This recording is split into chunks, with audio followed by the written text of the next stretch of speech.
नमस्कार प्रेक्षकांनो, स्टार प्रवाहावरील तू रे माझा मितवा या मालिकेच्या आगामी भागात आपण पाहणार आहोत की अर्णव ऑफिसला जाण्यासाठी तयार होत असतो आणि त्यावेळेस पाहतो ईश्वरी ही त्याचे कपडे आणि त्याला लागणारे सर्व सामान हे काढून त्यासमोर ठेवते आणि तेव्हा अर्णवला विचार करतो, मी सिंदूर हे सर्व का करत आहात, मला तर असे खूप छान वाटत आहे. त्यानंतर आपण पाहतो ईश्वरी ही किचनमध्ये स्वयंपाक करत असते. तेव्हा अर्णव तयार होऊन येतो आणि ईश्वरी त्याला बोलते, हे काय अर्णव सर, मी दिलेले कॉम्बिनेशन तुम्ही घातले आहे. तुम्ही तर म्हणाला होतात ना हे सूट होत नाही.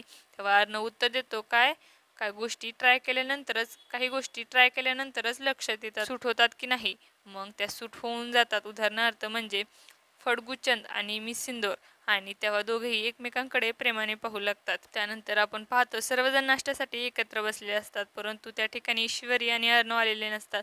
आणि तेव्हा अंजली सर्वांना विचारते, नवीन लग्न झालेली जोडपी कुठे गायब झाली आहेत, ते आणखीन आले नाहीत, सकाळपासून मला दिसले नाही. तेव्हा मामा बोलतात, मला देखील दिसले नाही. तेव्हा राजेश्वर मनोमन आनंदित होतो आणि बोलतो, वा राजेशराव, तुमची दहशत कायम राहायला पाहिजे.